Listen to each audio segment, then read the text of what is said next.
Hi guys, ये Devang Maheshwari this side. Happiest mind एक ऐसी आईटी कंपनी है जिसने हर इन्वेस्टर, आईपीओ इन्वेस्टर हो या आईपीओ के बाद आपने अगर पैसा लगाया था, सबको खूब हैप्पी करा है।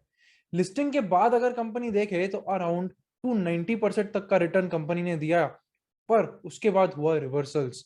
रिवर्सल्स हुए ओवरऑल आईटी सेक्टर में। फरवरी जनवरी से करेक्शन चालू हो गए। पर आज अगर हम देखें तो हैप्पीएस्ट माइंड ने ऑल टाइम हाई से 50% तक डाउन है। सवाल ये आता है कि हमें अब हैप्पीएस्ट माइंड में क्या करना चाहिए। क्या हमें लॉस लेके बाहर निकल जाना चाहिए, क्या हमें होल्ड करना चाहिए, या अगर आप फ्रेश इन्वेस्टमेंट हैप्पीएस्ट माइंड में करना चाहते हैं तो क्या करना चाहिए। ये सारे सवाल के जवाब इस वीडियो में आपको मिलेंगे, तो वीडियो को पूरा जरूर देखना। चलिए स्टार्ट करते हैं। सबसे पहले हम हैप्पीएस्ट माइंड के चार्ट्स पर डिस्कशन करते हैं, साथ में हम थोड़ा फंडामेंटल पैरामीटर्स भी देखेंगे हैप्पीएस्ट माइंड के। सबसे पहले मैं आपको यह बताना चाहूंगा कि हैप्पीएस्ट माइंड पे ये मेरा पहला वीडियो नहीं है। इसके पहले का जो मैंने वीडियो बनाया था वो था 7/5/2022, जिसमें की क्लियर कट वार्निंग दी थी कि क्यों आपको हैप्पीएस्ट माइंड से एग्जिट ले लेना चाहिए अराउंड 1120 लेवल्स के आसपास, और फ्रेश इन्वेस्टमेंट्स के लिए भी हैप्पीएस्ट माइंड में मना करा था। इस वीडियो में ये भी डिस्कस करा था कि स्टॉक जो है वो अराउंड 940 लेवल्स तक चले जाएगा। अगर हम करंट मार्केट प्राइस देखें तो उससे भी नीचे स्टॉक आ चुका है। अगर आपको ये वीडियो चेक करना है पुराना, तो पूरा पूरा वीडियो आप एनालिसिस का देख सकते हैं। लिंक जो है वो डिस्क्रिप्शन में। जो वर्डिक्ट मैंने सुनाया था वो था 6 मिनट्स के बाद से, तो अगर आपको शॉर्ट में डायरेक्टली देखना है तो 6 मिनट्स के बाद से आप ये वीडियो देख सकते हैं। अब हम बात करते हैं वापस से क्या हुआ उसके बाद और अब क्या करना चाहिए। देखिए, स्टॉक का जो ओवरऑल रन आया, ये आया 300% तक का। हमने इस वीडियो में डिस्कस करा था कि क्यों उसकी ट्रेंड रिवर्स हो रही है, और वही एक रीजन था स्टॉक को एग्जिट करने का। अब वो ट्रेंड रिवर्सल जो यहां पे हुई थी, तो अगर आपने वो वीडियो नहीं देखा तो मैं आपको क्विकली बता देता हूं। ये रन अगर आप देखेंगे इन शॉर्ट, एक काफी अच्छा रन था। ओवरऑल स्टॉक ने 300% तक का रिटर्न दिया। उसके बाद ये स्टॉक एक लेट स्टेज बेस में चला गया।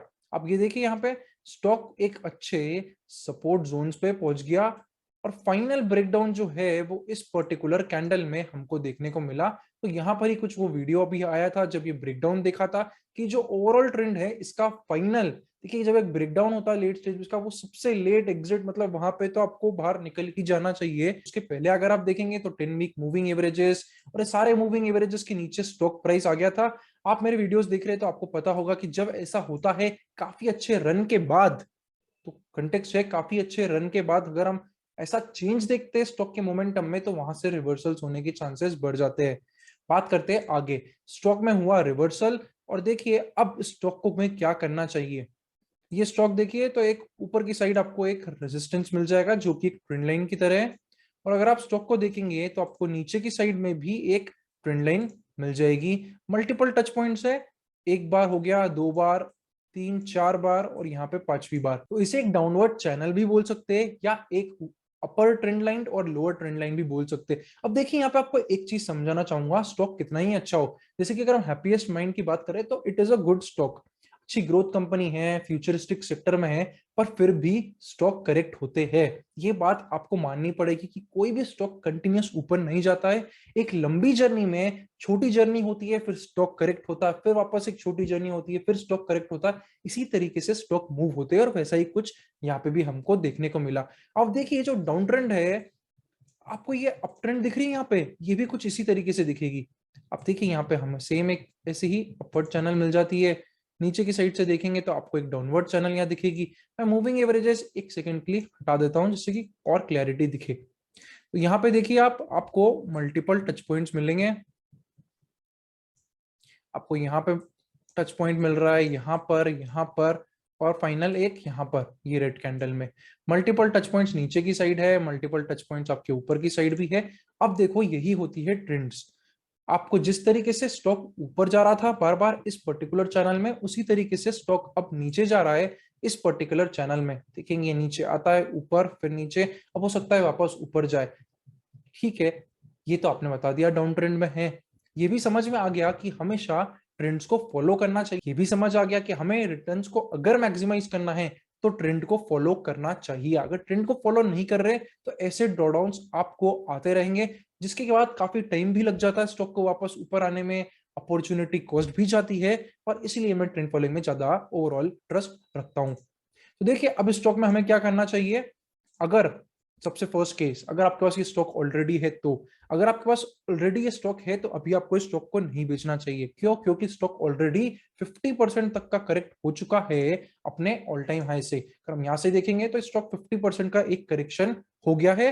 एक बहुत यूजुअल फेमस सेइंग है कि जब भी स्टॉक ऐसे टॉप होते हैं तो 80% chances are there that the stock will correct by 50%। तो वो यहाँ पे हमको लाइव देखने को भी मिल गया। अब इतने डीप ड्रॉडाउन के बाद एक अच्छी कंपनी को नहीं बेचना चाहिए। कंपनी ऐसी नहीं है कि कुछ खराब हो गया है, कुछ फ्रॉड हो रहा है कंपनी में, या बिल्कुल ग्रोथ ही खत्म हो गई है। एक करेक्शन है जो एक बड़े रन में आता है और वो यहाँ पे हुआ, इसलिए स्टॉक को अब नहीं बेचना चाहिए। हाँ, अगर यही चीज आप मुझसे यहाँ पे पूछते 1100 के आसपास, 1000 के आसपास, तो हो सकता मैं आपको बोलता कि लॉस को कट कर लो और कहीं दूसरी जगह जहां पे एक अच्छी अप ट्रेंड है वहां पे पैसे लगाओ, क्योंकि वहां पे नुकसान आपका 10-15%, 20% तक का ही हुआ होता। तब तक मैनेजेबल होता है। अगर आपका नुकसान छोटा हो तो उसको मैनेज कर सकते हैं, पर नुकसान बड़ा हो जाए और इतने स्टॉक में इतना डीप ड्रॉडाउन आए, उसके बाद ये फिजिबल नहीं होता कि हम उसको कट करें। तो यहाँ पे आपको स्टॉक को वेट करना चाहिए। स्टॉक में मोमेंटम कब आएगा? जब हमको ये पर्टिकुलर अपवर्ड ट्रेंड लाइन का ब्रेकआउट देखने को मिलेगा।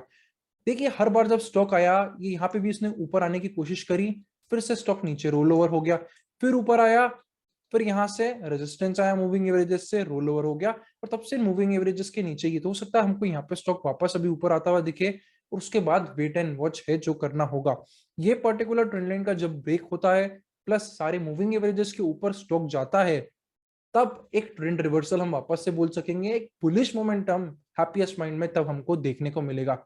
एक चीज पे और आपको बताना चाहता हूं कि अगर हम इसके वैल्यूएशन पे जाए, तो ये जो वैल्यूएशन 100 के पार हो गया था जो पी मल्टीपल का, तो आप अगर ये चार्ट देख रहे हैं तो एक टाइम पे स्टॉक जो है, जब स्टॉक ने टॉप करा, ये अगस्त सितंबर चल रहा था, अगस्त सितंबर के आसपास 100+ के पी मल्टीपल पे हैप्पीएस्ट माइंड था, जो कि अभी 70 हो गया है। तो एक ओवरऑल वैल्यूएशन करेक्शन है जो स्टॉक में चल रहा है। तो अगर आपके पास ऑलरेडी स्टॉक है, आपको अभी नहीं सेल करना चाहिए, होल्ड करना चाहिए, क्योंकि ऑलरेडी आप लेट हो चुके हैं, एक अच्छा करेक्शन हो गया। सेकंड, अगर आपको फ्रेशली स्टॉक को खरीदना है तो आपको ये ट्रेंड लाइन का वेट करना चाहिए ब्रेकआउट का, क्योंकि हमें अभी तक कुछ रिवर्सल के साइन नहीं। हो सकता है वापस ऊपर जाए, फिर यहाँ नीचे आ जाए, फिर थोड़ा टाइम यही कंसोलिडेट हो, कितना टाइम लगेगा मालूम नहीं है, इसलिए कंफर्मेशन का वेट करें। तो ये हुई बात हैप्पीएस्ट माइंड की। अगर आपको वीडियो अच्छा लगा है तो 22 को वेबिनार है, फ्री वेबिनार है, how to become a successful trend follower. क्योंकि लास्ट वेबिनार जो है वो काफी लोगों के मिस आउट हो गए थे, तो वापस से वेबिनार इस वीक में कंडक्ट हो रहा है। तो अगर आपको वेबिनार को ज्वाइन करना है तो उसके लिए गूगल फॉर्म की लिंक है, वो डिस्क्रिप्शन में है, उसमें आप डिटेल भर दीजिए, आपको व्हाट्सएप पे अपडेट सारी रिसीव हो जाएगी ज्वाइनिंग लिंक के साथ में भी। तो मिलते हैं वेबिनार में। साथ में अगर आप हमारा टेलीग्राम चैनल से नहीं जुड़े तो हमारे टेलीग्राम चैनल से भी जुड़ सकते हैं। चैनल का नाम है equialpha_stocks। 5300 से भी ज्यादा मेंबर्स है जो डे टू डे बेसिस पे बेनिफिट्स ले रहे हैं। इस तरीके के अपडेट्स आपको टाइमली मिल जाएंगे, जैसे कि हैप्पीएस्ट माइंड का फरवरी का अपडेट था, तो वो भी आप जरूर ज्वाइन करिएगा। चलिए मिलते हैं फिर से अगले वीडियो में। Thank you for watching. C A Devang Maheshwari.